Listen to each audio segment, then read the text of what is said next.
MNT news network में आप सभी का स्वागत है। आप देख रहे हैं एमएनटी न्यूज नेटवर्क का प्राइम टाइम।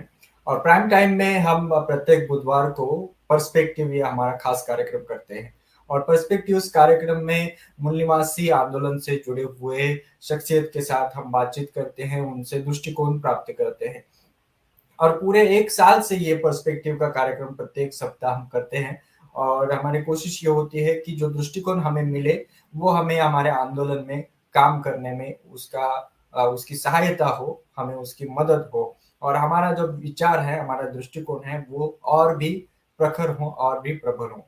इस प्रकार से हम हमारे एक शख्सियत को यहाँ पर आमंत्रित करते हैं। लेकिन साथियों, आज जो हमारे पर्सपेक्टिव का कार्यक्रम है, इसमें दो मूल निवासी आंदोलन के दो बड़े कार्यकर्ता हमारे साथ शामिल हो रहे हैं और हमें मार्गदर्शन करने वाले हैं, क्योंकि विषय भी उतना ही गंभीर है। और विषय जुड़ा हुआ है आंदोलन के साथ, हमारे संगठन के साथ। हमारा जो आंदोलन है फुले अम्बेडकरी आंदोलन, और उसमें एक राष्ट्रीय स्तर का संगठन है बामसेफ, उसके बारे में आज का विषय बहुत महत्वपूर्ण है। साथ ही इसको जोड़ करके वर्तमान जो सामाजिक और राजनीतिक परिवर्तन है, बदलाव है, जो परिवेश है, उसके ऊपर गहरा हम आज जानकारी पाने वाले हैं। उनसे हम ज्ञान हम बटोरने वाले हैं। तो साथियों, जो जो हमारे साथ जुड़ रहे हैं फेसबुक पर, यूट्यूब पर, उन सभी से हम रिक्वेस्ट करेंगे इस वीडियो की लिंक को आप शेयर कीजिए। फेसबुक पर अगर आप हैं तो कृपया फेसबुक पर इसको आप सर्वप्रथम शेयर कीजिए, अपनी खुद की टाइमलाइन पर अर्थात अपने अकाउंट पर उसको शेयर कीजिए, ताकि आपके जो मित्र हैं फेसबुक पर जुड़े हुए वो भी इस कार्यक्रम को देख सकेंगे, उन तक ही भी ये कार्यक्रम पहुंच सकेगा। और अगर आप फेसबुक के विभिन्न ग्रुप में हैं तो उसको भी आप उन ग्रुप में भी इस वीडियो की लिंक को आप शेयर शामिल कीजिएगा। और ये कार्यक्रम आप यूट्यूब से देख रहे हैं तो यूट्यूब के भी साथी इस वीडियो की लिंक को आप इस वीडियो के नीचे जो शेयर बटन का ऑप्शन है उसको क्लिक करके व्हाट्सएप, मैसेंजर, ट्विटर, जो भी मैसेजिंग का ऐप आप इस्तेमाल करते हैं, वहां से इस कार्यक्रम की जानकारी अपने साथियों तक भेजिए और उनको जोड़िए। आज के विषय की जानकारी आप हमको देना चाहेंगे और आज के हमारे जो अतिथि वक्तागण है उनका भी परिचय करके देंगे। बैनर आपकी स्क्रीन पर है। हम 6 दिसंबर राष्ट्र निर्माता डॉक्टर बाबा साहब अम्बेडकर के परिनिर्वाण दिवस को निश्चय दिवस के रूप में याद कर रहे हैं, और उसी के तहत पे बैक टू सोसाइटी की इस श्रृंखला में आज का विषय है बामसेफ का उदय और भारत में सामाजिक व राजनीतिक परिवर्तन। इस विषय पर चर्चा होगी। विषय को देखिए पुनः एक बार, बामसेफ का उदय और भारत में सामाजिक व राजनीतिक परिवर्तन। इस विषय पर हमारे साथ पर्सपेक्टिव इस खास कार्यक्रम में जुड़े हुए मूल निवासी इंजीनियर उमेश चंद्र गोंड, आप राष्ट्रीय अध्यक्ष हैं मूल निवासी संघ के, और मूल निवासी हरबंस सिंह पटेल सर हमारे साथ जुड़े हुए हैं, वरिष्ठ कार्यकर्ता हैं बामसेफ के। तो साथियों, इनके साथ हम बातचीत करेंगे विस्तार से।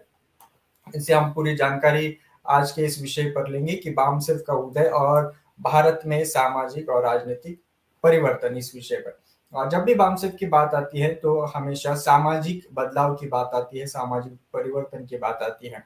लेकिन राजनीतिक परिवर्तन जो है इस देश में, सामाजिक और राजनीतिक परिवर्तन, इसमें बामसेफ के उदय का क्या परिणाम हुआ, ये गहराई से हम समझने वाले हैं। और आज के हमारे जो वक्तागण हैं उनको आप इस विषय पर अपने सवाल भी पूछ सकते हैं।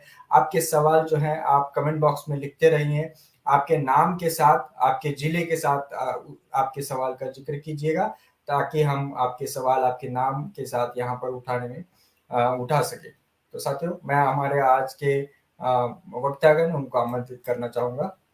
जी, बहुत बहुत स्वागत है Harbans Singh Patel sir MNT news network के इस कार्यक्रम में, और डॉक्टर उमेश चंद्र गोंड सर। जय भीम, जय मूल निवासी, आप दोनों को जय सर। भीम, जय मूलवासी सभी श्रोताओं को। जी, और ये पर्सपेक्टिव का जो कार्यक्रम है, अमूमन हम जो एक ही व्यक्ति के साथ हम इस कार्यक्रम में संदेश लेते रहे हैं पूरे साल भर में, लेकिन ये श्रृंखला थोड़ी सी आज के विषय की वजह से हमने इसको ब्रेक किया है। और आप जैसे जो दो वरिष्ठ कार्यकर्ता हैं जो इस आंदोलन से जुड़े हुए हैं, नेतृत्व दे रहे हैं इस आंदोलन को, तो आपसे हम यही समझने की कोशिश करने वाले हैं कि बामसेफ का उदय जो हुआ, उस उदय का इस भारत के सामाजिक और राजनीतिक परिवर्तन में, बदलाव में क्या बामसेफ ने प्रभाव डाला है, क्यों बामसेफ का जो नाम लिया जाता है हमेशा ये सामाजिक और राजनीतिक बदलाव के बारे में उसको जोड़ा जाता है, उसके क्या-क्या कारण हैं, इसी मुद्दों पर हम आपसे समझना चाहेंगे। मैं हरवंश सिंह पटेल सर से रिक्वेस्ट करूंगा सर आज के इस विषय पर अपना वक्तव्य रखें। सभी को जय भीम, जय मुरलीवासी। साथियों, वाम सेप के उदय से पहले भी हमारे देश में आंदोलन हुए हैं और वामसेप की चर्चा करूं इसके पहले मैं ये जो हमारे देश में, भारत देश में जो आंदोलन चले हैं उनकी चर्चा आवश्यक है, तब ये वामसेप के उदय का मसला ज्यादा समझ में आएगा। हम जब भारत के इतिहास को देखते हैं तो आंदोलनों का जो इतिहास है हमारे देश में, वामसेप ने जो आंदोलन किया, इसके पहले 3 प्रकार के आंदोलन इस देश में चले। पहला मार्क्सवादी आंदोलन, जिन्होंने ये कहा कि भारत में जो आर्थिक शोषण होता है और ये आर्थिक शोषण कुछ पूंजीपति लोग मिलके गरीबों का करते हैं, मजदूरों का करते हैं। तो उन लोगों ने जो निष्कर्ष निकाला वो ये निकाला कि अगर वो पूंजीपति लोग मजदूरों का शोषण बंद कर दें तो इनकी स्थिति सुधर सकती है। और उन लोगों ने नारा दिया कि दुनिया के मजदूरों एक हो जाओ। लेकिन सवाल उठता है, क्या भिन्न भिन्न जो मजदूर जो काम करते हैं देश में, भिन्न भिन्न संस्थानों में जो काम करते हैं, क्या उनमें भी वर्ग है? तो क्या वो एक हो सकते हैं? तो बड़ी विनम्रता से मैं ये कहूंगा कि ये जो गरीबी मिटाने का आंदोलन था, जो आर्थिक शोषण का आंदोलन था, वास्तव में भारत जैसे देश में, चूंकि मार्क्स रसिया में पैदा हुए और वहां पर जाति पाति नहीं था और इसलिए वहां पर यह आंदोलन सफल हुआ। लेकिन भारत में जो मार्क्सवादी आंदोलन था वो ब्राह्मणों के हाथ में था और ब्राह्मणों के हाथ में होने के कारण ये जो उनके नारे थे ये नारे खोखले साबित हुए। क्योंकि यहाँ मजदूरों में भी जातियां थी, मजदूरों में भी वर्गभेद था, मजदूरों में भी अलग क्राइटेरिया थी और इस कारण ये आंदोलन भारत में फेल हुआ। तो ये एक प्रकार का ये आंदोलन था। दूसरे प्रकार का जो आंदोलन था वो ये आंदोलन था स्थितवादी आंदोलन। स्थितवादी आंदोलन के लोगों का ये कहना था कि इस देश की जो व्यवस्था है वो व्यवस्था जैसी भगवान ने बनाई है वैसी ही ये व्यवस्था चलती रहे और उसके लिए इन लोगों ने आंदोलन चलाया। उन्होंने कहा जातियां ईश्वर ने बनाई है, ये मानव कृति नहीं है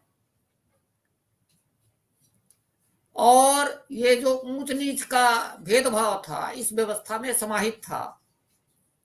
हालांकि आज वो लोग स्थितवादी लोग सत्ता में भी हैं और सत्ता के माध्यम से भी ये जो SC ST OBC है इसको दबाने का पूरा प्रयास कर रहे हैं और ये चाह रहे हैं कि जो वर्ण व्यवस्था का आधार है इस देश में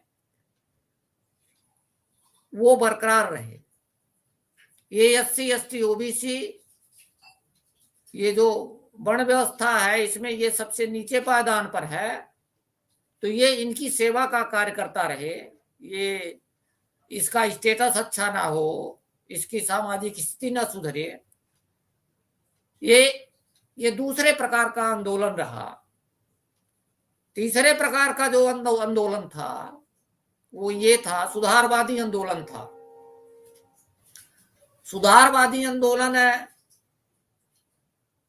का मतलब ये होता है कि जैसे मेरी कमीज अगर फट गई तो इनका कहना था कमीज को सिल दो, नई कमीज की जरूरत इन्होंने महसूस नहीं की। अगर कोई कमीज फट गई है, कोई शर्ट फट गई है, तो इनका कहना था उसको सिल दो,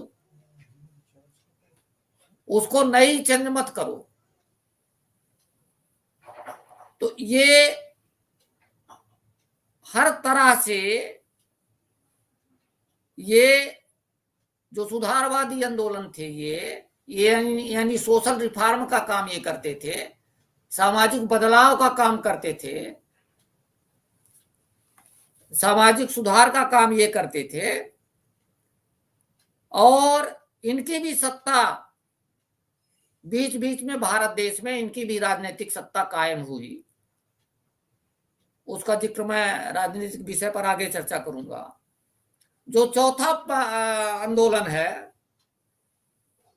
वो आंदोलन है फूले अंबेडकर वादी आंदोलन। फूले अंबेडकर वादी आंदोलन ही बाम सेब का आंदोलन है, आप ऐसा भी कह सकते हैं, ऐसा कह सकते हैं। फूले अंबेडकरवाद जो है ये फूले अंबेडकरवाद समता के सिद्धांत पर आधारित है। और समता का सिद्धांत क्या है? समता का सिद्धांत ये है कि सभी को समान अवसर मिले, समता मूलक समाज का निर्माण हो, सबको शिक्षा प्राप्त हो, और जो SC ST OBC को पढ़ने लिखने का अधिकार छीना गया था, उन अधिकारों के लिए फूले साहब और बाबा साहब ने जो देश में आंदोलन चलाया, उस आंदोलन की समझ समाज में पैदा हो। और ये जो सामाजिक व्यवस्था है, जो गैर बराबरी की व्यवस्था है, ये व्यवस्था का समूल नाश हो। यानी व्यवस्था में परिवर्तन नहीं, समाजवादी लोग क्या चाहते थे? व्यवस्था में परिवर्तन हो। लेकिन फूले अंबेडकरीवादी आंदोलन जो चलाने वाले लोग हैं ये कह रहे हैं कि व्यवस्था का परिवर्तन हो। यानी जो इस देश में जो व्यवस्था चल रही है, ये जो गैर बराबरी की व्यवस्था चल रही है, इस व्यवस्था का समूल नाश हो और समतावादी व्यवस्था हो, जहां इंसान एकदम इक्वल हो, उसके अंदर किसी भी प्रकार का भेदभाव ना हो। ऐसी व्यवस्था को प्रतिस्थापित करने के लिए वाम सेब प्रतिबद्ध है। और वाम सेब का उदय इन्हीं कारणों से हुआ है। इन आंदोलन को समझने के बाद जो वाम सेब के हमारे सीनियर साथी थे, उन लोगों ने वाम सेब का उदय इन्हीं उद्देश्यों को प्राप्त करने के लिए, इन्हीं लक्ष्यों को प्राप्त करने के लिए किया है। प्रदीप जी। जी जी, बहुत बहुत शुक्रिया सर। आगे आप जो सामाजिक और राजनीतिक जो बदलाव हैं इस देश में, परिवर्तन है, उसके बारे में कैसे वामसेब का प्रभाव रहा है, उसके ऊपर भी आपसे हम जानेंगे। मैं डॉक्टर उमेश चंद्र गोन हमारे साथ जुड़े हुए हैं, मूल निवासी संघ के राष्ट्रीय अध्यक्ष हैं। सर, आज के विषय की शुरुआत करते हुए आप अपने जो वक्तव्य हैं वो रखने की मैं आपको अनुरोध करता हूँ सर। जी प्रदीप जी, अभी आप सभी ने मूल निवासी हरबंश सिंह पटेल जी की बातों को ध्यान से सुना। मैं उसमें ही ऐड करना चाहूंगा। प्रश्न है कि सामाजिक परिवर्तन क्या हुआ वामसेप के उदय होने के बाद, और उस परिवर्तन का प्रभाव राजनीति पे भी क्या पड़ा, राजनीति में क्या परिवर्तन। निश्चित रूप से वामसेप जब कार्य करना शुरू की, पूरे देश में लगभग 22 राज्यों के अंदर इसने अपनी कार्यशालाएं चलाई, कार्यकारिणियां बनाई और उसके द्वारा विभिन्न कार्यक्रमों के द्वारा प्रबोधन किया समाज का। और उस प्रबोधन करने में जो पहला ये था कि ब्राह्मणवाद का जो षड्यंत्र रहा, जिसने मूल निवासी बहुजन समाज की अस्मिता को धाराशायी किया, उनके सम्मान को समाप्त किया और उनको गुलाम बनाया, उसको उजागर किया गया। और उस उजागर करने में बाबा साहब की पुस्तकों का जो है मदद ली गई, और उसको कोट करते हुए जो भी ब्राह्मणवादी षड्यंत्र थे मूल निवासियों के प्रति, उनको उजागर किया गया। वो जागृति का कार्यक्रम आज भी चल रहा है, उसमें कोई रोक नहीं है। और आप देखेंगे कि बाबा साहब के परिनिर्वाण के बाद और वामसेप के स्थापना के बीच का जो समय रहा, जो ठहरा हुआ वक्त था, वो वक्त फिर से चलना शुरू हुआ। और इसका प्रभाव इतना पड़ा कि लोगों को लगा कि ब्राह्मणवाद से हमारी मुक्ति अवश्य होगी, और यह व्यवस्था बाबा साहब के सपनों का भारत जो है वो इस व्यवस्था के तहत स्थापित हो जाएगा। और इस जोश के साथ लोग लगे रहे, इन षड्यंत्रों का लगातार पर्दाफाश होता रहा। और आप देखेंगे कि इसका प्रभाव, जो ये सामाजिक चेतना का प्रभाव हुआ, जब इसको राजनीति का जब मौका आया तो राजनीति में भी एक अच्छा उभार हुआ, और लोगों को विश्वास हो गया कि हजारों साल से वंचित तबका, जो कभी शासक नहीं बन सकता था, प्रतिनिधित्व नहीं कर सकता था, वो शासक भी बना और प्रतिनिधित्व भी कर रहा और आज भी कर रहा है। ये इस चेतना का परिणाम था।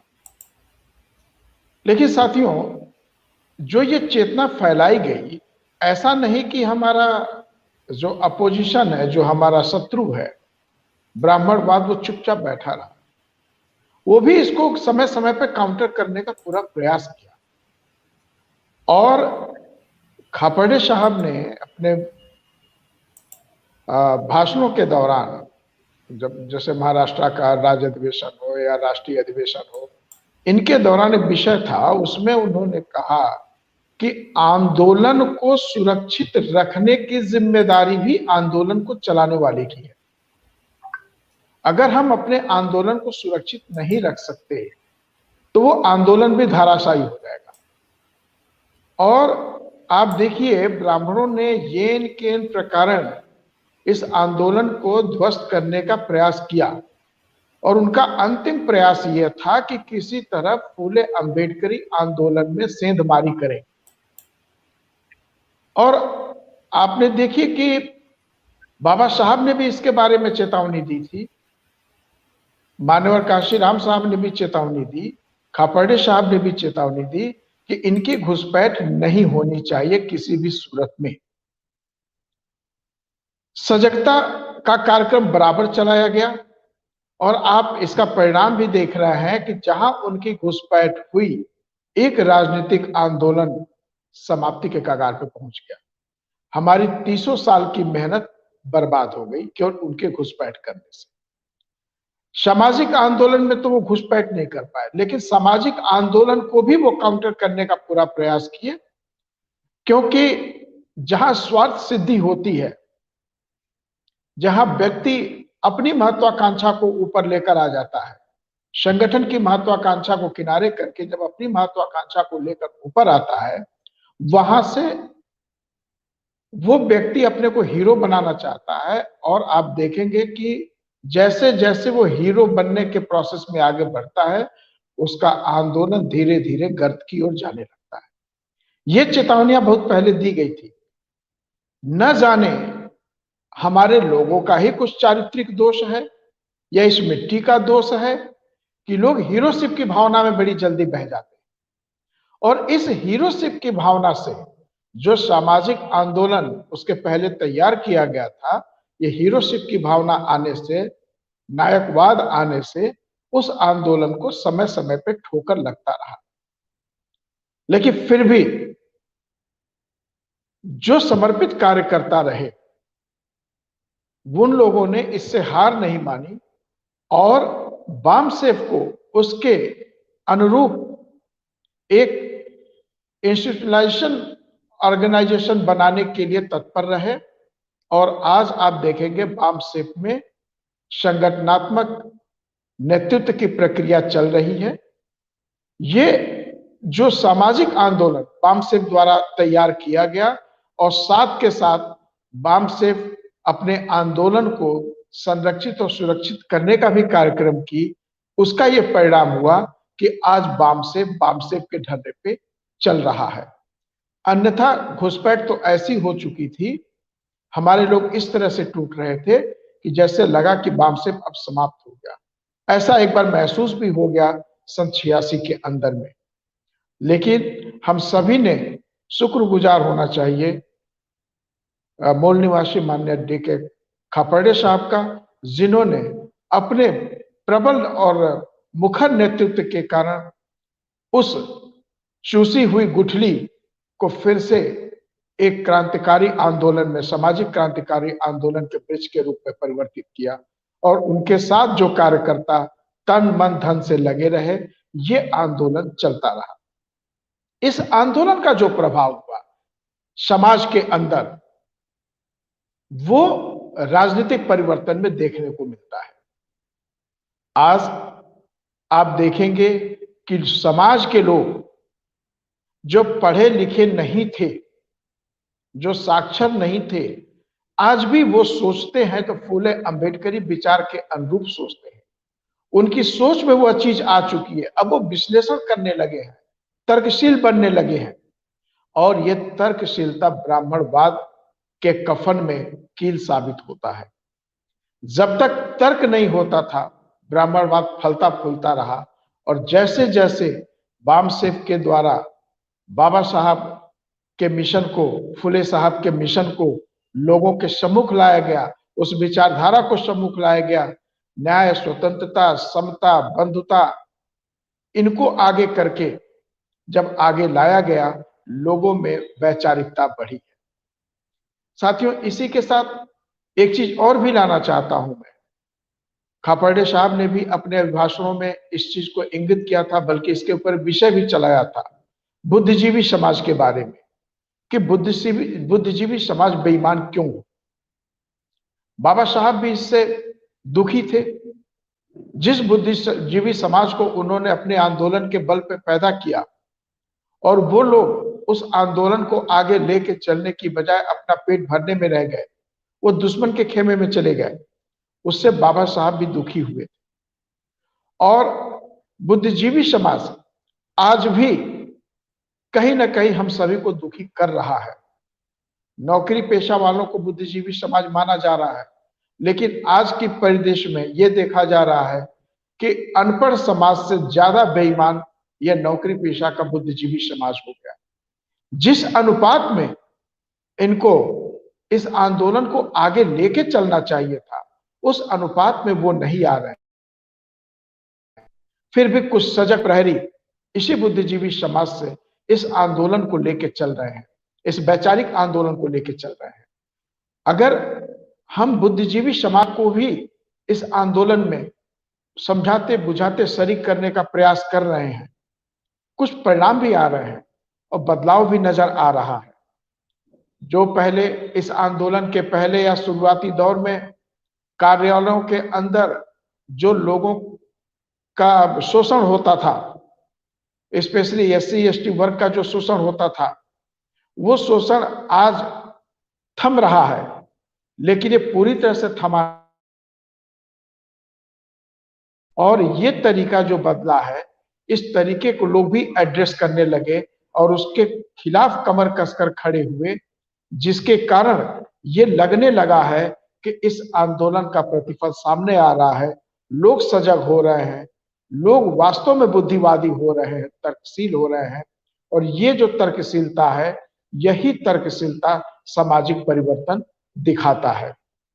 दूसरी ओर जब हम सामाजिक परिवर्तन की बात करते हैं, आज हर व्यक्ति गर्व से कहता है हम मूल निवासी हैं। जो 1585 का हमने नारा दिया था, जो बहुजन समाज की बात की थी, और उसी बहुजन समाज, उसी मूल निवासी बहुजन समाज जिसकी संकल्पना हम लेकर आए, जिसे फूले साहब ने अपने आंदोलन में आर्य और अनार्य के रूप से प्रचारित किया था। अनार्य को ही मूल निवासी कहा गया और वही अनार्य की संकल्पना को हम मूल निवासी संकल्पना पे लेकर आ रहे हैं और आज इसका रिस्पांस बड़ी तेजी से बढ़ रहा है। आप सड़कों पे देखिए, चौराहों पर देखिए, अब बातें शुरू हो चुकी हैं, हम मूल निवासी हैं। ये समाज के अंदर परिवर्तन है। ये परिवर्तन लगातार प्रबोधन, संपर्क, संवाद से पैदा हुआ है। अगर ये आंदोलन हम लगातार इसी तरह आगे चलाते रहे, अपने प्रचारकों, अपने कैडरों की संख्या बढ़ाते रहे, तो वो दिन दूर नहीं जब वामसेफ अपने द्वारा निर्धारित लक्ष्य को प्राप्त कर लेगा। लक्ष्य जो फूले और अंबेडकर साहब का था, चेंज द सिस्टम, अर्थात व्यवस्था परिवर्तन। इस व्यवस्था को ही परिवर्तित कर देना है, व्यवस्था में परिवर्तन नहीं करना है, व्यवस्था को परिवर्तित कर देना है। लोग पूछते हैं कि व्यवस्था परिवर्तन तो हो गया, बाबा साहब ने संविधान दिया और संविधान के द्वारा उन्होंने व्यवस्था परिवर्तन कर दिया। बिल्कुल साथियों, बाबा साहब ने संविधान दिया और उस संविधान के अनुसार उन्होंने व्यवस्था परिवर्तन किया, लेकिन हमको ध्यान रखना चाहिए कि वो व्यवस्था परिवर्तन अभी केवल किताबों में है, जमीन पर नहीं है। उस व्यवस्था परिवर्तन को उस संविधान के उद्देशिका के अनुसार हमें समता मूलक समाज बनाने के लिए जिस बंधुता की जरूरत है, उस बंधुता को बढ़ाने के लिए जो ये अभियान चल रहा है, इसको हमें जमीनी स्तर पे लगातार चलाना होगा। तब हमारे सामाजिक बदलाव और भी बेहतर तरीके से दिखेंगे। जो ये बदलाव दिख रहा है, इससे ब्राह्मणवादी ताकतें भी घबरा रही हैं। अब उनको वामसेफ एक हौवा दिख रहा है और वो वामसेफ को काउंटर करने के लिए ऐसे ऐसे लोगों का सहारा ले रहे हैं जो अपने को तथाकथित वामसेफ कह रहे हैं। जैसे ये जो साम्राज्यवादी, जो ब्राह्मण हिंदुत्व है, वो साम्राज्यवादी व्यवस्था, और ये साम्राज्यवादी व्यवस्था अपने को छुपाने के लिए ये समाजवादी व्यवस्था में आया और ये समाजवादी नेता मधु लिमये जैसे पैदा हुए। गांधी भी उसी समाजवाद के चले जिसको बाद में गांधी समाजवादी कहा गया, जिसके नेहरू साहब जिसको आगे लेकर बढ़े, उस समाजवाद को लेकर आगे बढ़े, लेकिन उस समाजवाद को इसी ब्राह्मणवाद ने काउंटर कर दिया। आज जो राजनीतिक परिवर्तन हुआ है, केवल और केवल इस राजनीतिक परिवर्तन की वजह से आपने जो 1991 में एलपीजी आया, जो लिबरलाइजेशन, प्राइवेटाइजेशन, ग्लोबलाइजेशन जैसे आर्थिक व्यवस्था को लाया गया, उस आर्थिक व्यवस्था पे कुछ काम तो कांग्रेस ने किया और उसके बाद बचा खुचा काम सारा 2014 से भारतीय जनता पार्टी, पूर्व में जिसको जनसंघ कहा जाता था, उसने किया। ये हिंदुत्व की विचारधारा को लेके काम कर रहे हैं और हिंदुत्व की विचारधारा साम्राज्यवादी विचारधारा, दूसरे शब्दों में कहिए ये फासिस्ट हैं, रेशियल हैं, वर्ण वर्चस्वता को लेके चलने वाले हैं। जबकि फूले अंबेडकरी विचारधारा वो इक्वेलिटी की बात करता है, वो जस्टिस की बात करता है, वो बंधुता की बात करता है, वो लिबर्टी की बात करता है, जहां हम सभी समान हैं, एक होरिजन पर हैं, एक प्लेटफॉर्म पे हैं, कोई ऊपर या नीचे नहीं है, सभी इक्वेलिटी में है, सबको समान अवसर है। तो ये जो फूले अंबेडकरी विचारधारा है, ये विचारधारा ही सामाजिक परिवर्तन के लिए महत्वपूर्ण है और दूसरी कोई विचारधारा सामाजिक परिवर्तन में नहीं आ सकती।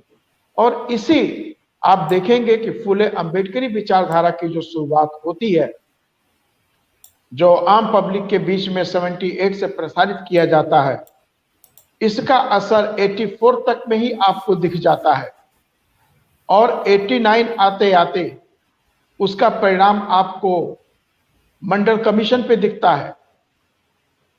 जो 80 में मंडल कमीशन बना, 80 में मंडल कमीशन ने रिपोर्ट जारी की और जो ये बामशेफ के कार्यकर्ता माननीय काशीराम जी के नेतृत्व में, खापर्डे साहब के नेतृत्व में जो ये आंदोलन चला, 100 में 90 भाग हमारा जो जगदेव सिंह बाबू ने कहा, इन सारे आंदोलनों को लेते हुए जो कहा गया एक मंडल युग आया।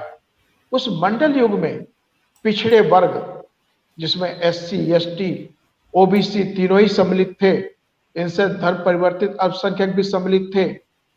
उसमें SC और ST को तो संवैधानिक लाभ उनके जनसंख्या के अनुपात में 7.5% और 15% के रेशियो से संवैधानिक प्रावधान था, लेकिन OBC को आर्टिकल 340 के रहने के बावजूद कोई पहचान न बनने के कारण वो वंचित थे। और जब उनकी पहचान बनी, मंडल कमीशन को टेबल किया गया और उसके बाद फिर भी उस पर कोई इम्प्लीमेंटेशन नहीं हो रहा था। और जो ये आंदोलन बामसेफ के साथियों ने छेड़ा, साथ में सर छोटू राम चौधरी और भी बहुत सारे लोगों ने इस चीज को लेकर जो आंदोलन किया दिल्ली के अंदर, उसका परिणाम ये हुआ कि 1990 के अंदर VP सिंह की सरकार जब बनती है और उस सरकार बनने के बाद ये उसने घोषणा की कि हम मंडल कमीशन को लागू करेंगे। और मंडल कमीशन लागू न हो इसके लिए भी खूनी संघर्ष, खूनी आंदोलन इन्हीं साम्राज्यवादियों ने, हिंदुत्व के चाहने वालों ने किया कि पिछड़े वर्ग के लोगों को कोई लाभ न मिले, अन्यथा उनका लाभ छिन जाएगा। और ये आंदोलन जो चला, उस आंदोलन का जो परिणाम आपके सामने आया, जो जागृति हुई, वो जागृति सामने आई। हालांकि उस आंदोलन को कुचलने के लिए इन लोगों ने सांप्रदायिकता का सहारा लिया और डिस्प्यूट स्कल्पचर जो था, जिसको बाबरी मस्जिद के नाम से जाना जाता है, उसको 6 दिसंबर 1992 में गिरा करके देश के अंदर एक अराजकता की स्थिति पैदा की गई। साथियों, इसी संगठन की वजह से, लोगों के अंदर आई जागरूकता की वजह से उस पर भी काबू पाया गया और आज OBC को शिक्षा में और नौकरी में 27% का भागीदारी मिल रही है। उनकी अभी एक लड़ाई और बाकी है। यही जागरूकता बनी रहेगी तो वह दिन दूर नहीं जब OBC को उनके जनसंख्या के प्रतिनिधित्व के रूप में सरकारी संस्थानों में, नौकरियों में, शिक्षा में भी 52 से 54% के आरक्षण मिलेगी। उनका प्रतिनिधित्व सुनिश्चित होगा, रिप्रेजेंटेशन थ्रू रिजर्वेशन उन पे भी लागू होगा। और इतना ही नहीं, यही जब सामाजिक बदलाव चलता रहेगा तो उनको प्रमोशन इन रिजर्वेशन भी लागू होगा। तो साथियों, ये जो जन जागृति बामसेफ ने पैदा की और जो सामाजिक परिवर्तन हुआ, उसके ये छोटे छोटे एग्जाम्पल हैं। ऐसा नहीं है कि जो ब्राह्मणवादी शक्तियां हैं वो इसको काउंटर करने का प्रयास नहीं कर रही हैं, वो इसको काउंटर करने का प्रयास अपने पुराने औजारों से ही कर रही है और उनका औजार है सांप्रदायिकता। हिंदू मुस्लिम, हमने हिंदू मुस्लिम नामक ट्रम्प कार्ड को समाप्त करने के लिए, सर्वदा के लिए समाप्त करने के लिए और साथ ही अपनी मूल पहचान में आने के लिए, जातिगत पहचान को किनारे करने के लिए, क्योंकि संवैधानिक पहचान SC, ST, OBC जरूर है हमारी, लेकिन हमारे लोग अभी भी अपने को शेड्यूल्ड कास्ट कहने में अपमानित महसूस करते हैं। उनको थोड़ा हेजिटेशन होता है, कोई शेड्यूल्ड ट्राइब्स कहने में हेजिटेट करता है। इसलिए ये सारे देखते हुए बाबा साहब ने जो 6000 से ज्यादा जातियों को 3 वर्ग में इकट्ठा किया संवैधानिक लाभ देने के लिए, SC, ST, OBC, बामसेफ ने इसको 1993 में इन तीनों वर्गों को एकजुट करने के लिए मूल निवासी पहचान दी। और ये मूल निवासी पहचान कहीं अलग से नहीं आई, राष्ट्रपिता ज्योतिबा फूले साहब के ही सूत्रों से यह मूल निवासी को लिया गया। और साथ में जो यूएनओ ने प्रस्ताव पारित किया था वर्ल्ड इंडिजीनियस डे के लिए और वर्ल्ड इंडिजीनियस डिकेड मनाने के लिए, वहां से भी हमें एक प्रेरणा मिली और हमने मूल निवासी पहचान को अपनाया और इस संकल्पना को अपना करके समाज के बीच में लेकर गए हैं। और साथियों, जिस दिन ये हमारा समाज बहुत ही अच्छी तरह से समझ जाएगा, सबके मुंह से, सबके दिल से मूल निवासी निकलने लगेगा, तब उस दिन इस देश की तकदीर बदल जाएगी। वो जो व्यवस्था परिवर्तन चाहते थे, उसके लिए वो जहाज रन करना शुरू कर देगी। कैसे? जब हम मूल निवासी बनते हैं, तब हमारे अंदर कास्ट फीलिंग, जातीय चेतना ये कमजोर होने लगती है, जिससे सामाजिकता और बंधुता निर्मित होती है। सामाजिकता निर्मित होने से जो हमारे सामाजिक जिम्मेदारी है, उनका भी निर्वहन बड़े आसानी से होने लगता है।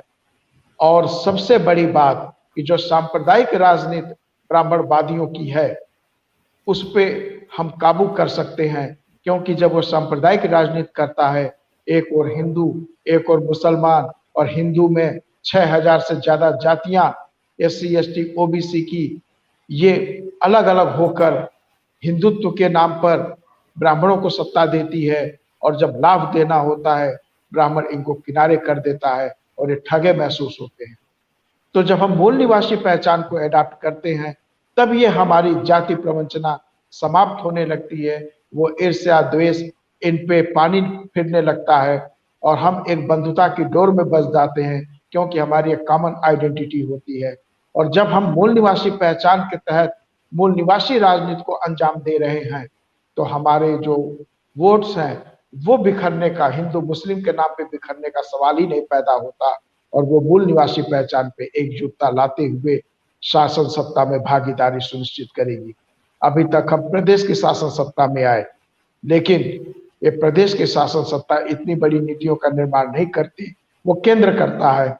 केंद्र की शासन सत्ता में जाने के लिए हमें इसमें और भी अधिक ताकत लगानी है, हमारे और भी कार्यकर्ताओं को आगे लाना है, हमें जगह जगह लीडरशिप एस्टेब्लिश करनी है, और वो लीडरशिप जो कि फुले अंबेडकरी विचारधारा को प्रोपोगेट करे, उसको संवर्धित करे, उसको संरक्षित करे।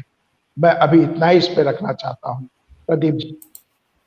जी जी, बहुत बहुत शुक्रिया सर। हमारे साथ हरबंस सिंह पटेल सर भी हैं और वो राजनीतिक मुद्दों पर अभी प्रकाश डालेंगे। उसके पहले मैं पुनः एक बार हमारे जो सभी दर्शक हैं उनसे रिक्वेस्ट करूंगा, इस वीडियो को आप शेयर कीजिए और आपके जो सवाल हैं, मैं हरबंस सिंह पटेल साहब का वक्तव्य होने के बाद आपके सवालों को भी आप दोनों के सामने उठाना चाहता हूं।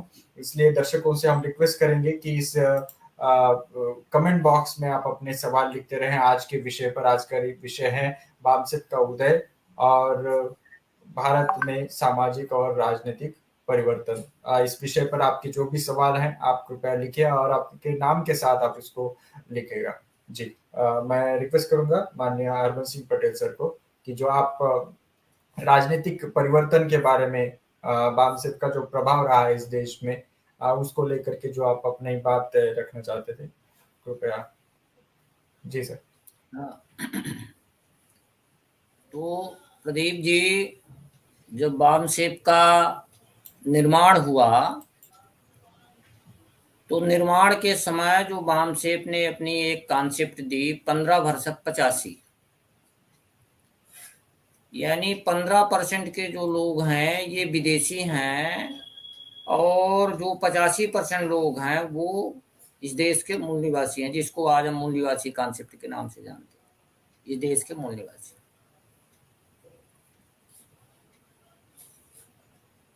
और वामसेप ने जैसे ही इस गणित को समाज जीवन में फैलाने का काम किया, 15/85 की संकल्पना को फैलाने का काम किया, वैसे ही देश के ब्राह्मणवादी पार्टियों के चूल्हे हिलने लगे।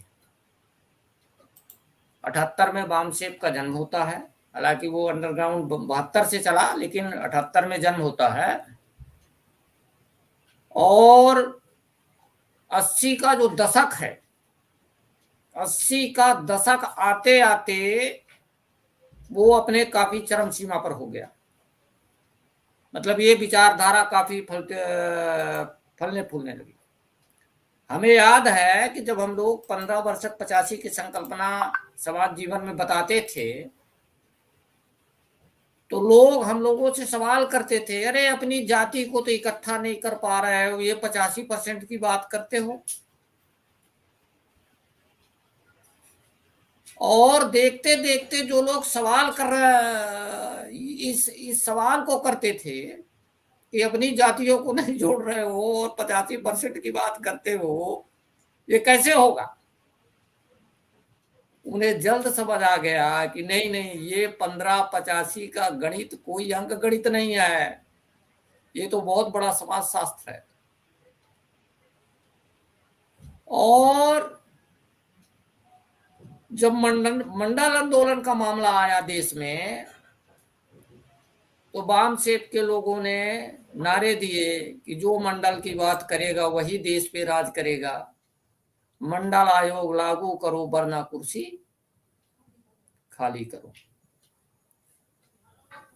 इस प्रकार के आंदोलन वाम सेप ने दिल्ली में बैठकर, वाम सेप के हमारे काफी सीनियर कार्यकर्ता हैं, वो दिल्ली के बोर्ड क्लब पर बैठकर ये आंदोलन चलाया। हम उस समय चूंकि स्टूडेंट लाइफ में थे, तो मंडल आंदोलन में, भारत बंद में हमें भी जेल की हवा खानी पड़ी। मैं उस आंदोलन से उपजा हुआ व्यक्ति हूं। और हमारे एक गुरु हुआ करते थे, एचपी वर्मा। एचपी वर्मा साहब हुआ करते थे, वो नहीं है अभी। तो वर्मा साहब का उस समय कैडर लगता था, और उस कैडर कैंप में वर्मा साहब पूरा ये खाका बताते थे कि देश की शासन सत्ता में कितना एससी है, कितना एसटी है, कितना ओबीसी है, और कितना ब्राह्मण है। और जब उस खाके को लोग देखता था, उस पूरे बजट को देखता था, उस पूरे स्ट्रक्चर को देखता था, जो हमारे शासन प्रशासन में हमारे जो भागीदारी का मामला था, तो लोगों के कान खड़े हो जाते थे। और एक ऐसा माहौल निर्मित हुआ ब्राह्मणवादी पार्टियों के खिलाफ, ब्राह्मणवाद के खिलाफ। और जो ब्राह्मण 250-300 से ऊपर अकेला ब्राह्मण संसद में जाता था, उसकी पॉपुलेशन घटकर 100 के अंदर रह गई। यह कमाल वाम सेप की जो 15 और 85 की जो संकल्पना थी, उस संकल्पना ने ये किया। और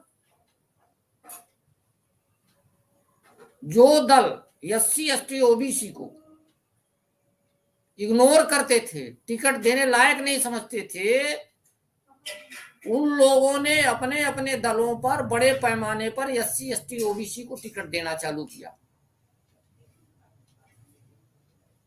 कुछ पार्टियों ने तो यहां तक कि अपना चीफ मिनिस्टर स्टेट का पिछड़ों को घोषित कर दिया।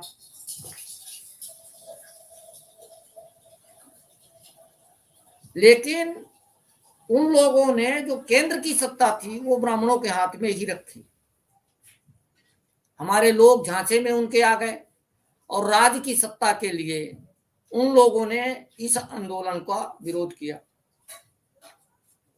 यथास्थितवादी लोगों ने इस 15 और 85 की संकल्पना को ध्वस्त करने के लिए 6 दिसंबर 1992 को बाबरी मस्जिद गिराई। और उन लोगों ने ये कहा कि ये जो 15% लोग हैं, ये मुसलमान हैं और यही विदेशी हैं। और बाकी जो ये 85% लोग हैं ये हिंदू हैं और राम को मानने वाले लोग हैं। यानी हमने जो 15 वर्षक 85 की संकल्पना दी थी, उस संकल्पना को इन्होंने 6 दिसंबर 1992 को ध्वस्त कर दिया, खत्म कर दिया। 6 दिसंबर बाबा साहब का परिनिर्वाण दिवस है, आप सबको पता है। और उस दिन ही इन लोगों ने, उसी तारीख को इन लोगों ने चुना। आप समझ सकते हैं कि जो ब्राह्मणवादी लोग हैं, भारत के संविधान को, बाबा साहब को और फूले साहब को ये किस तरीके से, उनकी विचारधारा को किस तरीके से ट्रीट करते हैं। समय पर बामसेप ने अपने आप में परिवर्तन किया और मूल निवासी कॉन्सेप्ट 93 में मुझे लगता है कि इस पर चर्चा हुई। 93 के बाद इस पर सोचना चालू हुआ और 93 के बाद ये मूल निवासी कॉन्सेप्ट समाज जीवन में बामसेप ने फिर फैलाने का काम किया। लेकिन बामसेप से विचारधारा से निकली जो पार्टियां थी,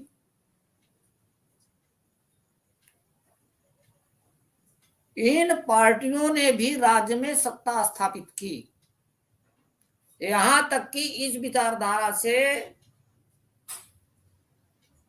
निकले जो लोग थे, देश के भिन्न भिन्न राज्यों में इनके अच्छे खासे वोट प्रतिशत रहे, विधायक और सांसद भी रहे।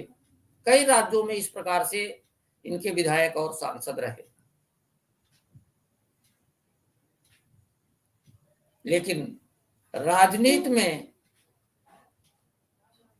जो चारित्रिक दोगलापन है, उस दोगलेपन की वजह से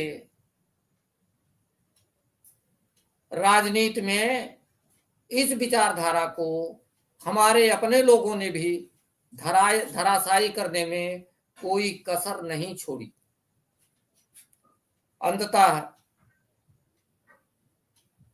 बामसेप को पुनः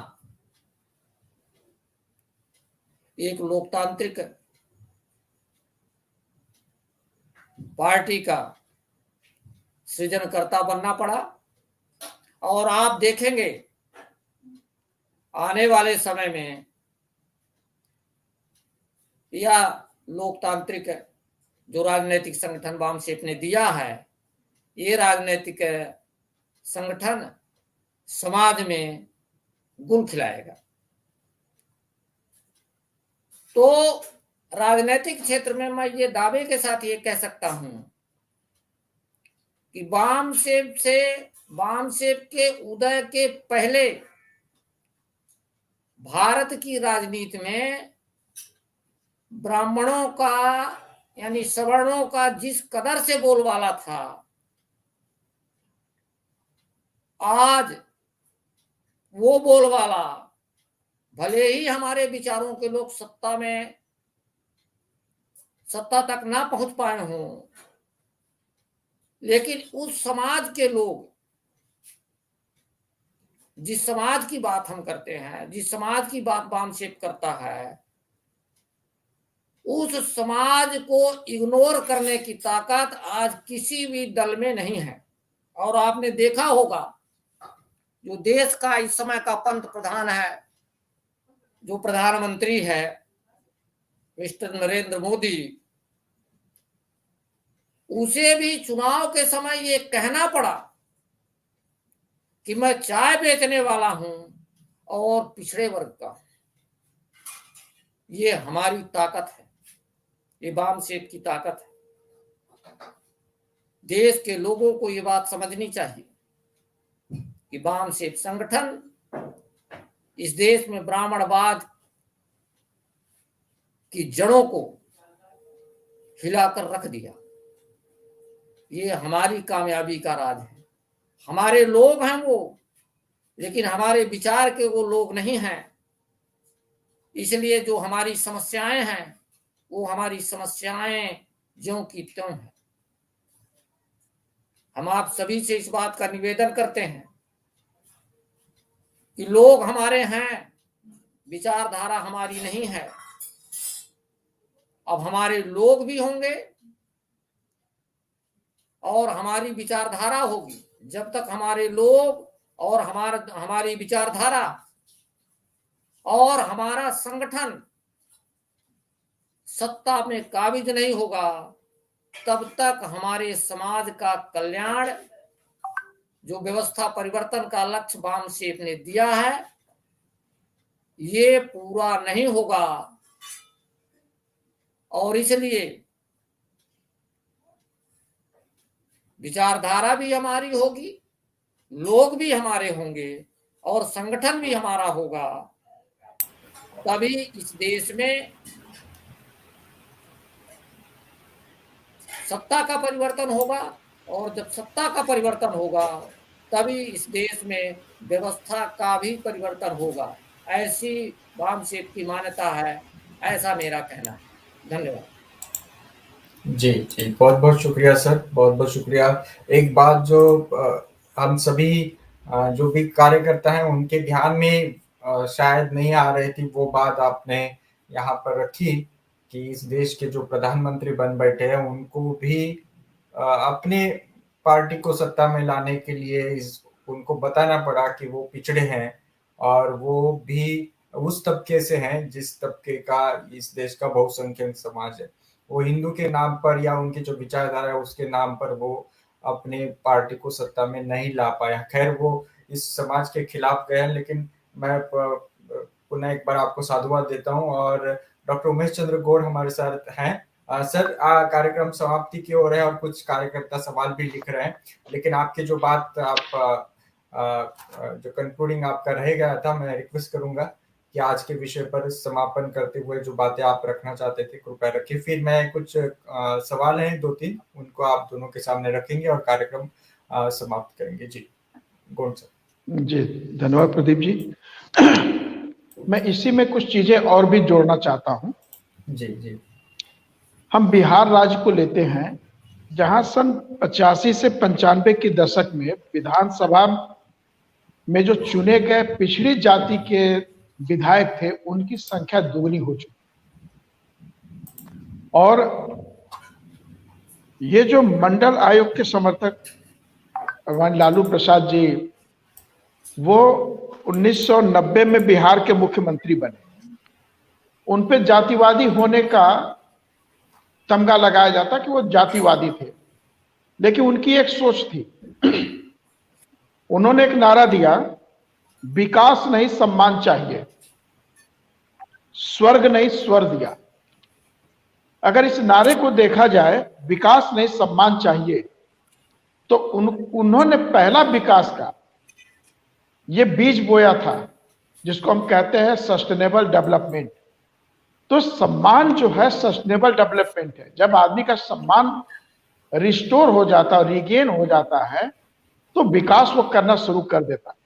लोगों ने विकास को जो है मान लिया कि हम सड़क बना लेंगे, फ्लाईओवर बना लेंगे तो वो विकास हो जाएगा।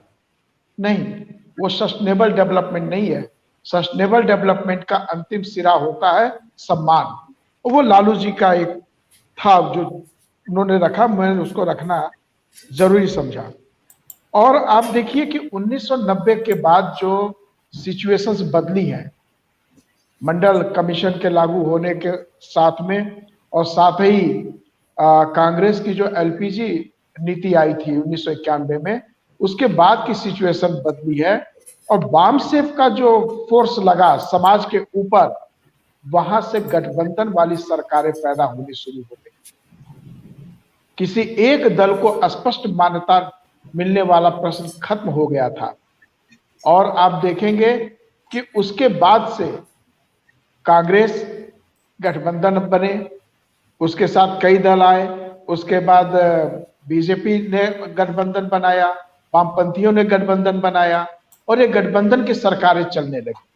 उसमें मानवर काशीराम साहब का एक नारा था, हमें मजबूत नहीं मजबूर सरकार चाहिए। और देखिए वो कितना सार्थक नारा था। आज वो नारा काउंटर हो चुका है। आज मजबूत सरकार आई है, और मजबूत सरकार आई तो वो संविधान से ही खेलना शुरू कर दी, और इस समय सबसे चिंतनीय विषय संविधान की सुरक्षा बन गया। और आप देखिए कि जो ये असर हुआ वामसेफ के द्वारा सामाजिक चेतना लाने का जो असर हुआ, उसके द्वारा देखिए 4 तरह के प्रभाव पड़ते हैं। एक तो जो दलगत राजनीति का एक तरह से सफाया होने लगा, और वहां गठबंधन की राजनीति आने लगी, यानी मजबूर सरकार बन गई। और उसमें क्या हमको दिखता है, जो कांग्रेस ने एलपीजी लाया, उसके ऊपर एक चीज हमने पाया कि कुछ एक दल उसका काफी विरोध करते थे, लेकिन अधिकांश दल उसके समर्थन में थे। यानी जो सत्ता के गठबंधन में है वो उसके समर्थन में था, और जब विपक्ष में आते हैं तो वो उसका विरोध करते हैं। एक तो ये चीज आई। जो समर्थन वाले थे उनका ये मानना था कि इससे देश समृद्धि करेगा, विकास करेगा, और लोगों के स्टेटस सही होंगे, और देश एक विश्व स्तर पर आर्थिक रूप से मजबूत राष्ट्र बनकर उभरेगा। दूसरा जो आपने देखा, जैसे अभी पटेल साहब ने भी कहा, और मैंने अभी लालू जी का एक उदाहरण दिया था, कि पिछड़ी जातियों के राजनीतिक और सामाजिक दावे की स्वीकृति मिलनी शुरू। अब सभी राजनीतिक दल ये कहने लगे, वोट बैंक की पॉलिसी शुरू हुई कि हमें पिछड़ों को प्रतिनिधित्व देना चाहिए, एससी एसटी ओबीसी को प्रतिनिधित्व देना चाहिए। खैर एससी और एसटी के लिए तो आरक्षण था, आज भी है, ओबीसी के लिए आरक्षण नहीं है, लेकिन लोग वोट बैंक हथियाने के लिए ये पार्टियां ओबीसी के लोगों को ज्यादा से ज्यादा प्रतिनिधित्व देना शुरू किए। ये इसका दूसरा असर पड़ा था इस जनजाति का। तीसरा ये था कि देश के शासन में प्रांतीय दलों की भूमिका स्वीकृत हो गई। जब तक कि प्रांतीय दल केंद्र में भागीदारी नहीं करते थे, लेकिन आप देखिए इस बदलती परिवेश में जनता के जागरण से, उनके सामाजिक प्रबोधन से, इस वैचारिक आंदोलन के आने से, फुले अम्बेडकरी आंदोलन के चलने से लोगों के माइंडसेट में जो परिवर्तन हुआ, उस माइंडसेट का ये हुआ कि प्रांतीय पार्टियां या क्षेत्रीय पार्टियां जिनके लोग संसद बन के चले जाते थे, वो भी केंद्र की सत्ता में भागीदारी उनको मिलने लगी। इसका सीधा सीधा उदाहरण आप ये देखिए, अगर वर्तमान में 2014 की बात करें हम, तो बीजेपी का जो एनडीए गठबंधन है, इस एनडीए गठबंधन ने छोटे मोटे सारे दलों को अपने साथ मिलाया और उनका प्रतिनिधित्व सुनिश्चित किया। लोग संसद तक पहुंचे और उनको केंद्र की सत्ता में भागीदारी मिली। कुछ बच जाते हैं तो उनको वो अपने सत्ता के अंतिम 6 महीनों में भी मंत्री या सहमंत्री, राज्य मंत्री का दर्जा दे करके संतुष्ट कर देती है।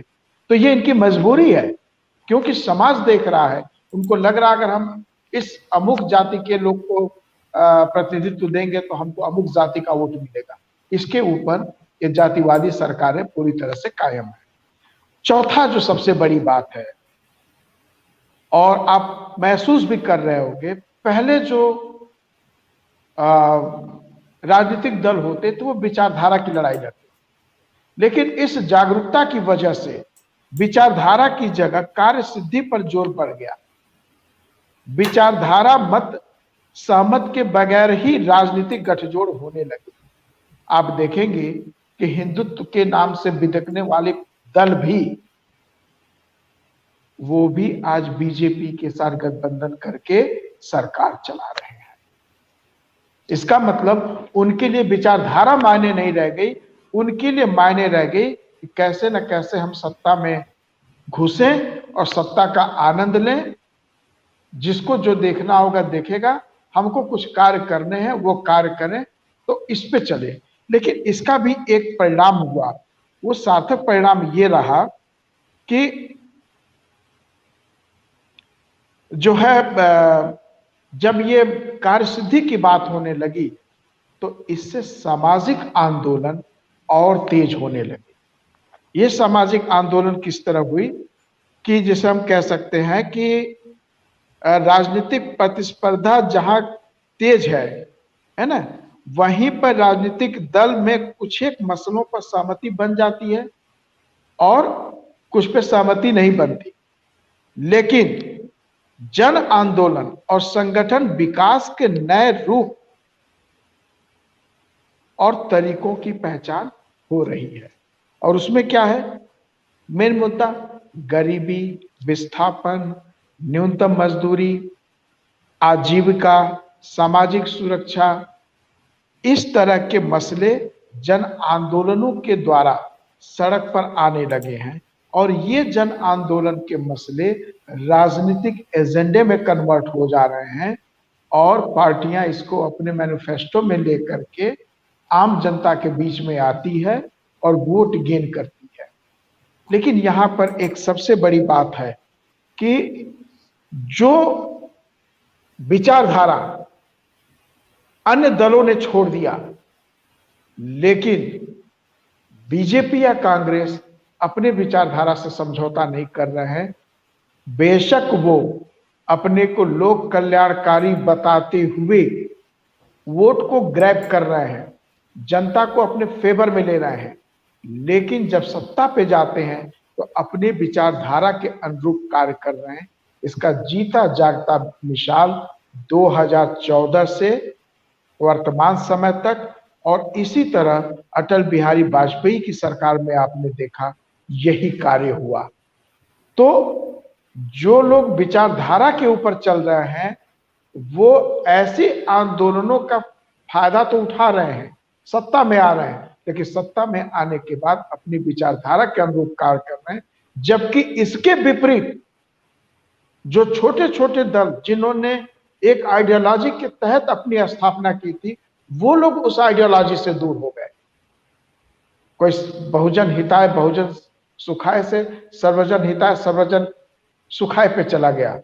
किसी की पार्टी का राष्ट्रीय अध्यक्ष ब्राह्मणवाद को गाली देते देते मर गया और उसी के आने वाली पीढ़ी ब्राह्मणवादियों के चरण वंदना में लग गई। इस तरह के उदाहरण आप देख रहे हैं। तो साथियों, इस परिस्थिति में बिना विचलित हुए जो हम लोगों ने BS4 नामक रणनीति अपनाई है, भारतीय संविधान, सुरक्षा, सम्मान और संवर्धन, इसको आगे रखते हुए संविधान के प्रति लोगों में जागरूकता फैलाते हुए मूल निवासी पहचान के तहत लोगों को लामबंद करते हुए हमको अपने मंजिले मकसूद की ओर बढ़ना है। भले ही हमारी स्पीड स्लो है, but that should be study, slow and study. घबरा कर हमें ऐसा कोई काम नहीं कर देना है कि हम ट्रैप में आ जाएं। आज तक अभी कल परसों मैं एक देख रहा था और हमारे बहुत बड़े साथी, उनसे किसी ने प्रश्न किया कि मान्यवर, आप फुले अम्बेडकरी विचारधारा की बात करते हो और आप कांग्रेस को समर्थन देने की बात करते हो, आप कांग्रेस की राजनीति को समर्थन देना चाहते हो। तो उन्होंने बड़ी सफाई से कहा कि इस प्रश्न को किनारे करो, तुम ये बताओ कि बीजेपी को हराना चाहते हो या नहीं चाहते। तो उसने कहा नहीं, बेशक बीजेपी को हराना है। तो फिर ठीक है, पहले बीजेपी को हराओ। और बीजेपी को हराने के लिए कांग्रेस के बिना कोई भी गठबंधन सफल नहीं होगा। तो मुझे मौका मिलेगा तो मैं कांग्रेस के साथ भी गठबंधन करके बीजेपी को पहले हटाऊंगा। तो साथियों, ये होता है विचारधारा से समझौता। अगर वो इस तरह की विचारधारा रख सकते हैं तो फिर हमारा प्रश्न होता है कि जो लोग इस विचारधारा, अपनी विचारधारा को छोड़कर ब्राह्मणवादियों की विचारधारा के साथ मिल गए, तो उनका क्या कसूर। इसलिए साथियों, हमें विचारधारा के आधार पे राजनीति में कदम रखना है, उससे डेविएट नहीं होना है। और विचारधारा जैसे जैसे हमारी प्रफुल्लित होगी, प्रज्वल बनेगी, लोग हमारे विचारधारा के साथ आएंगे, हमारे अल्पसंख्यक विचारधारा बहुसंख्यक में जब कन्वर्ट होगी, निश्चित रूप से वो शासन सत्ता मूल निवासी बहुजनों के हाथ में आएगी और उस समय व्यवस्था परिवर्तन की अंतिम स्टेप की शुरुआत हो जाएगी। साथियों, इसी के साथ मैं अपनी बात को विराम भी देना चाहूंगा। जी प्रदीप जी। जी जी, बहुत बहुत शुक्रिया सर। कार्यक्रम समाप्ति की ओर और एक सवाल आया है जिसको हम यहाँ पर आप दोनों से उसका जवाब भी लेना चाहेंगे और आपके इस सवाल जवाब के साथ साथ कार्यक्रम समाप्ति की ओर जाएगा। एक सवाल इस प्रकार से उठाया गया है कि आप दोनों ने तो बामसेफ के जो सामाजिक और राजनीतिक जो बदलाव के ऊपर उसका जो प्रभाव है, बामसेफ की जो निर्मित हुई, उसका जो कारवां आगे बढ़ा, पूरे देश भर में फैला, ये सारी बातें वो सही मानते हैं। हमारे कोई भी दर्शक इसको नकार नहीं रहे, कार्यकर्ता इसको नकार नहीं रहे, लेकिन उनका एक ऑब्जेक्शन है। ऑब्जेक्शन ये है कि जो बामसेफ के नाम से कुछ लोग संगठन चला रहे हैं या अलग से काम कर रहे हैं, वो कहीं ना कहीं इस बात को नहीं समझ रहे हैं बामसेफ की ताकत को, और आप इस ताकत को बता रहे हैं कि ये बहुत बड़ी ताकत है बामसेफ। तो उनको कैसे समझाएंगे इन बाकी जो छोटे छोटे कोई एक दो तीन लोग अगर कर रहे हैं बामसेफ के नाम से काम, उसके बारे में सवाल उठाया जा रहा है, तो उनको क्या मैसेज देंगे? कार्यकर्ता इसके बारे में जो सवाल उठाया जाता है उसको कार्यकर्ताओं को आप क्या बताएंगे इसके बारे में? जी, हरबंस सिंह पटेल सर और फिर गोन साहब।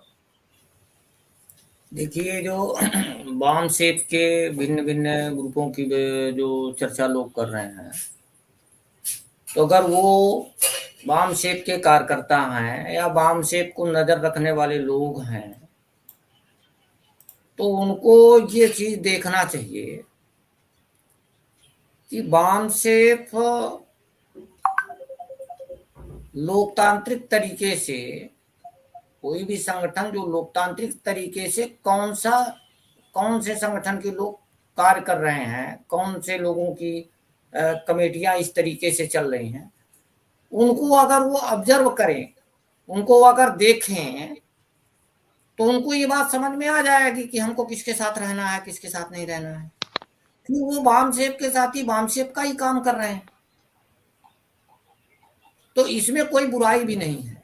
अगर वो बामसेफ का आदमी है, बामसेफ का कार्य कर रहा, तो कहीं भी रह के अगर काम कर रहा तो इसमें कोई बुराई नहीं है। बहुजन समाज में हजारों संगठन काम कर रहे हैं, तो क्या हम उनको रोक सकते हैं? क्या समझा तो सकते हैं। तो समझाने का काम हम लोगों ने किया है और बहुत से ग्रुप एक साथ आए हैं। लेकिन जिन लोगों में डिक्टेटरशिप है, जिन लोगों में सुप्रीमोवाद है कि नहीं हम ही सब कुछ हैं, तो वो स्वतः खत्म हो जाएंगे। उस पर बामसेफ के लोगों को टिप्पणी करने की कोई आवश्यकता नहीं है। वो अपने आप खत्म हो जाएंगे, अपने आप वो सिलेंडर हो जाएंगे। उस पर ज्यादा सोचने की जरूरत नहीं है। जी, इन सबको इकट्ठा आना तय है, उनको इकट्ठा आना ही होगा। जी जी जी, बिल्कुल आपने सही कहा। मैं उमेश चंद्र गोन सर से इसी बात पर प्रतिक्रिया लेते हुए इस कार्यक्रम को हम समाप्त भी करेंगे। जी उमेश चंद्र। जी प्रदीप जी, माननीय हरबंस सिंह पटेल जी ने बहुत स्पष्ट रूप से इस चीज को रखा है। उसी में दो शब्द मैं और जोड़ना चाहूंगा। जो BS4 मूवमेंट हमने चलाया है, भारतीय संविधान सम्मान, सुरक्षा और संवर्धन, अगर हम लोगों को प्रियम्बल ही समझाने में कामयाब हो जाए और उसके साथ साथ 25 नवंबर 1949 का संविधान सभा में बाबा साहब के भाषण का अंश, जिसमें उन्होंने बड़े स्पष्ट रूप से हीरोशिप को नकारा है और उन्होंने कहा कि यह राष्ट्र अपनी संप्रभुता को खो देगा अगर हम हीरोशिप को मानते रहेंगे। तो निश्चित रूप से ये जो ऑटोक्रेटिक बिहेवियर है, ऑटोक्रेटिक लीडरशिप है, जो अपने आगे किसी को नहीं समझते, संगठन को पॉकेट में लेके चलते हैं, उनसे हमने सीधा लड़ने की बजाय हमने फील्ड में अपने कार्यकर्ताओं को, अपने कैडरों को इसके बारे में सचेत करना चाहिए कि हीरोशिप को कैसे हम काउंटर कर सकते हैं और बाबा साहब का उस पर क्या प्रबोधन है, उनके क्या दिशा निर्देश हैं, और लोकतांत्रिक प्रक्रिया, इंटरनल डेमोक्रेसी जो है, इंस्टीट्यूशनल लीडरशिप जो है, ये कैसे ऑटोक्रेटिक को खत्म करता है। इसलिए हमने इंस्टीट्यूशनल लीडरशिप को प्रमोट करना है और साथ के साथ में फ्रेटर्निटी को भी प्रमोट करना है। आप देखेंगे कि समय आने पे लोग जब इस चीज को समझ जाएंगे तो ऐसे अवयव खुद ब खुद नल एंड वाइड हो जाएंगे। हमारे लोग उनके लफाजी के भाषणों को सुनते हैं और तैश में आते हैं। ये जो नकारात्मकता है ये समाज में भी कहीं ना कहीं व्याप्त है। तो इसमें हमें जो BS4 माध्यम हमने अपनाया हुआ है, इसके तहत डेमोक्रेसी को और फ्रेटर्निटी को लेके चलना पड़ेगा। खापर्डे साहब ने कहा, अपने भाषणों में ही कहा कि वामसेव के कार्यकर्ताओं को अपने ध्यान में बुद्धा के आंदोलन को जरूर रखना चाहिए। अगर बुद्धा के आंदोलन को हम लाते हैं तो वहां त्याग है। त्याग किस चीज का है? ईर्ष्या, द्वेष, स्वार्थ, लालच, क्रोध, मतलब ये जितनी नेगेटिव चीजें हैं, इन चीजों का त्याग करना है। ये कार्यकर्ता जब अपने अंदर ले आएगा और इसके लिए जो है वो जितना प्रयास करेगा उतना ही सफल कार्यकर्ता होगा, उसका प्रबोधन भी उतना ही बेहतर होगा। और आप समझिए कि जब इस तरह की बातें BS4 के माध्यम से भी लोगों के बीच में जाएगी तो ये ऑटोक्रेटिक बिहेवियर वाले जो लोग हैं, जो n नंबर टुकड़ों में वामसेव को चलाने का दावा कर रहे हैं, कोई बोलता मेरे पास रजिस्ट्रेशन है तो आप RTI बना लो, कोई कहता मैं ही हूं, मेरे सिवा दूसरा नहीं है। आप वामसेव के सिद्धांत को देखो, वो non political, non educational, non religious body है। उसके बाद भी लोग अपने को एजुटेशनल मोड में भी रखे हुए हैं, उसके भी राष्ट्रीय अध्यक्ष बने हुए हैं, नॉन एजुकेशनल के भी राष्ट्रीय अध्यक्ष बने हुए हैं, और सीधा सीधा पॉलिटिक्स में भी पार्टिसिपेट करके कहते हैं हम तो नॉन पॉलिटिकल हैं। तो ये तो जनता के सामने दिखा रहे हैं, और जनता इतनी मूर्ख नहीं है कि उनको समझ न सके। तो इसमें हमने नहीं करना है, हमने लोगों को सिखाना है कि भाई किसी का विरोध, डायरेक्ट विरोध मत करो, अपना जो रास्ता है, अपना जो मार्ग है, जो अभी की रणनीति हमारी BS4 की है, मूल निवासी पहचान की है, इस पे कायम रहते हुए डेमोक्रेटिक पैटर्न पे आप काम करिए।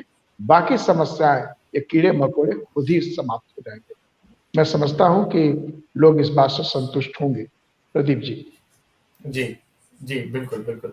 बहुत बहुत शुक्रिया सर। और आपके वक्तव्य के साथ ही इस कार्यक्रम को हम समाप्त करने जा रहे हैं।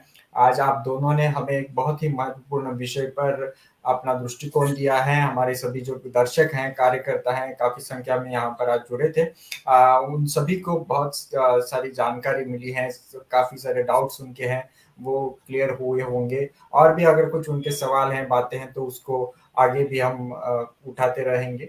और आप दोनों का भी मैं हमारे दर्शकों की ओर से और हमारे पूरी MNT न्यूज नेटवर्क की टीम की ओर से आभार व्यक्त करूंगा कि आपने यहाँ पर उपस्थित रहकर, ऑनलाइन उपस्थित रहकर हमें जो दृष्टिकोण दिया है। मैं पुनः एक बार आपका आभार व्यक्त करता हूँ और आपकी अनुमति लेकर के इस कार्यक्रम को यहाँ पर समाप्त करने की घोषणा करता हूँ। Thank you very much. जय भीम, जय मूल निवासी, जय भारत, जय संविधान। थैंक यू जी।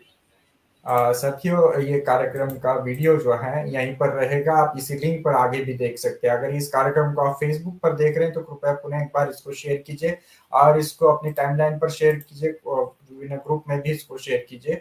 अगर ये व्हाट्सएप पर, आप यूट्यूब पर ये कार्यक्रम देख रहे हैं तो यूट्यूब के साथ ही भी इस कार्यक्रम को पुनः एक बार शेयर कीजिएगा व्हाट्सएप के विभिन्न ग्रुप में, अपने साथी मित्रों तक, अपने ब्रॉडकास्ट में, ताकि इस कार्यक्रम को पुनः देखा जाए और पुनः इस मुद्दे के ऊपर चर्चा हो और समझने की कोशिश हो कि वामसेव का किस प्रकार से इस देश की सामाजिक और राजनीतिक परिवेश पर उसका प्रभाव रहा है। और भी काफी सारे कार्यक्रम वामसेव के संदर्भ में हमने किए हुए हैं, उनको भी आप MNT न्यूज नेटवर्क के यूट्यूब और फेसबुक पर देख सकते हैं।